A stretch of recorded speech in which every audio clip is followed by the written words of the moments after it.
Hello everyone and welcome back again to another fresh video of Faster Talks. I hope you all are doing absolutely fine.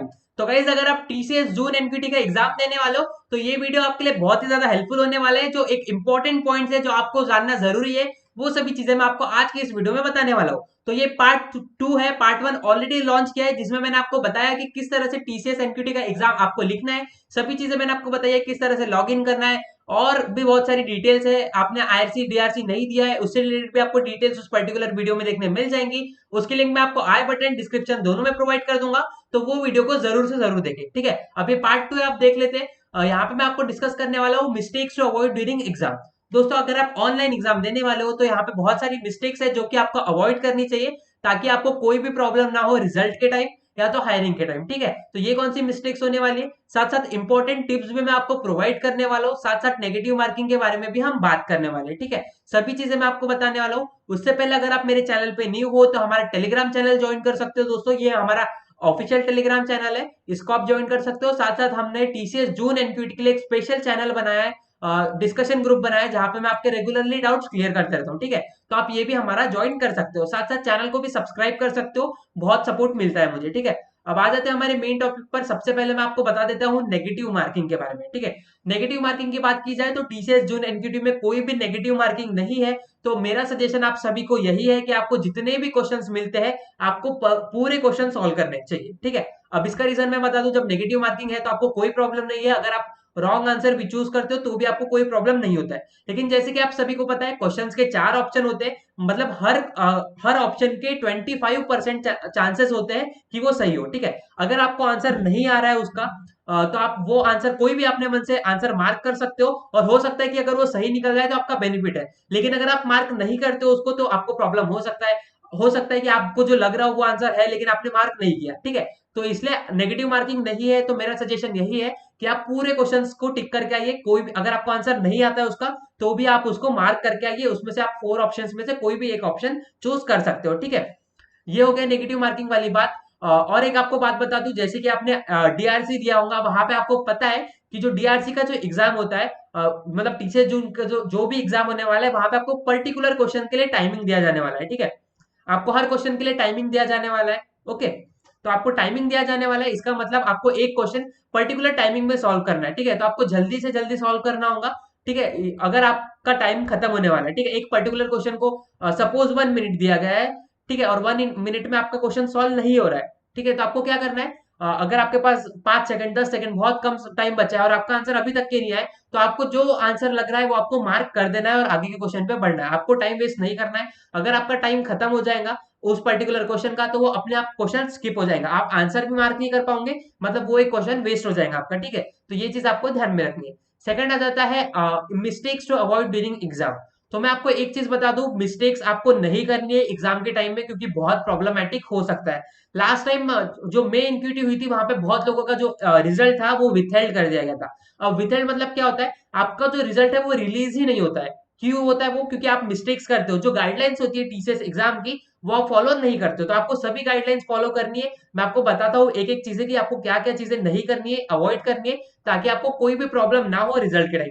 सबसे पहली बात तो ये है दोस्तों, जैसे कि आप देख सकते हो मेरे पीछे एक सॉलिड वॉल है, सॉलिड बैकग्राउंड है। तो ये आपको चीजें करनी है कि आपके पीछे एक सॉलिड बैकग्राउंड होना चाहिए एग्जाम के टाइम।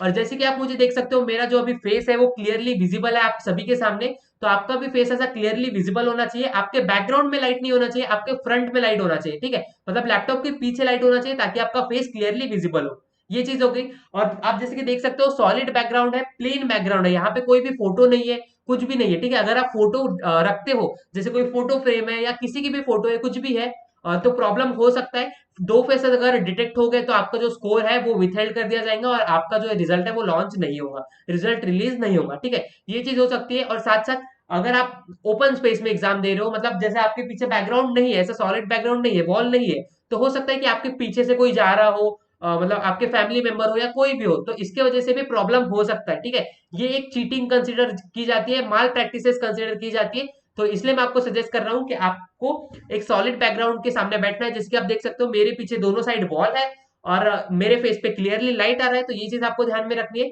साथ ही साथ एक और चीज आपको ध्यान में रखनी है कि आपको इधर उधर नहीं देखना है। एग्जाम के टाइम आपको टोटली स्क्रीन के ऊपर देखते रहना है, आपको ऐसे नीचे नहीं देखना है, आपको इधर उधर कहीं नहीं देखना है, आपको सिर्फ स्क्रीन पर देखते रहना है और सॉल्व करते रहना है। क्योंकि यहाँ पे एक एआई होता है टीसीएस एनक्यूटी एग्जाम में, अगर आप इधर उधर देखते हो, मतलब कंटिन्यूअसली जो है वो टाइम टू टाइम एआई जो है आपकी फोटोज क्लिक करता होता है। साथ साथ इन्विजिलेटर्स भी होते हैं बहुत सारे जो कि इस एग्जाम को इन्विजिलेट करते हैं। तो अगर आप कोई भी माल प्रैक्टिसेस में पकड़ा जाते हो तो हो सकता है कि आपको सिलेक्शन ना हो, आपका आपको इंटरव्यू ना आए, आपका रिजल्ट ना आए, ठीक है। इसलिए आपको ये सभी चीजें अवॉइड करनी है। साथ साथ और एक चीज मैं आपको बता दूं, आपको एक क्वाइट प्लेस पे बैठना है जहां पर नॉइज ना हो, आपको डिस्टर्ब ना हो एग्जाम के टाइम, साथ साथ कोई भी आवाज नहीं जानी चाहिए, ठीक है। तो आपको एक क्वाइट प्लेस में बैठना है जहां पर वॉल हो, ठीक है। आई होप ये सभी चीजें आपको समझ में आएगी। और आपको अपने साथ एक पानी की बोतल रखना है, वाटर बॉटल रखना है। 2 आवर्स का एग्जाम है तो हो सकता है कि आपको प्यास लग जाए, ठीक है, आप थर्स्टी हो जाओ, तो आपको सिंपली बॉटल रखनी है और यहाँ पे ऐसे इसके ही सामने, मतलब देखो स्क्रीन के ही सामने आपको पानी पीना है। अगर आपको पीना चाहते हो तो पी सकते हो, लेकिन स्क्रीन के सामने ही पीना है, आपको उठ के नहीं जाना है कहीं भी। टोटली आपको पूरे एग्जाम के टाइम यहीं पे बैठना है, ठीक है। तो ये सभी मिस्टेक्स है, आई होप आपको सभी चीजें समझ में आई हो।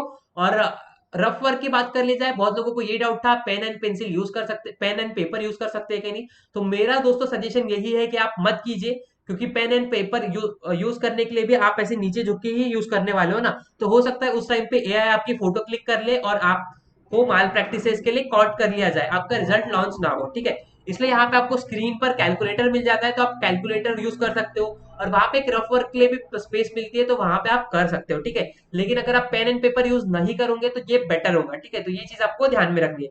अब बात कर ली जाए इंपॉर्टेंट टिप्स, जैसे कि मैंने आपको बता दी यहाँ पे नेगेटिव मार्किंग नहीं है, तो आपको सभी क्वेश्चंस के आंसर करने हैं, जितने भी क्वेश्चंस आपको देखने मिल जाते हैं। अगर आपसे सॉल्व नहीं हो रहा है फिर भी आपको जो लगता है कि हाँ ये क्वेश्चन का आंसर हो सकता है, तो ये आप कर ही सकते हो, ठीक है। यही इंपॉर्टेंट टिप्स है दोस्तों, आपको अच्छे से एग्जाम देनी है। All the best for your exam. I hope आप सभी जो टीसीएस जून एनक्यूटी के एग्जाम है क्लियर कर लीजिए। आप हमारी टेलीग्राम चैनल ज्वाइन कर सकते हो, वहां पर मैं आपको रेगुलर अपडेट्स देते जाऊंगा, ठीक है। तो और एग्जाम भी होता है, तो एग्जाम के बाद जो क्वेश्चंस आपको दिए जाएंगे, क्वेश्चंस पूछे जाएंगे, उसका मैं आपको सॉल्यूशन भी प्रोवाइड करूंगा, ठीक है, कि इस क्वेश्चन को किस तरह से सॉल्व करना था, इसका आंसर क्या है, सभी चीज। तो मेरे चैनल पर आप अपडेटेड रहिए, आपको टीसीएस जून एनक्यूटी से रिलेटेड सभी जो अपडेट्स है, सभी अपडेट्स आपको मेरे चैनल पर देखने मिल जाएंगे, ठीक है। आई होप आपको वीडियो पसंद आया हो एंड सभी चीजें समझ में आई हो। अगर आपको कोई भी डाउट होता है दोस्तों तो आप मुझे टेलीग्राम चैनल पे पूछ सकते हो, साथ साथ हम कमेंट सेक्शन में भी आप पूछ सकते हो।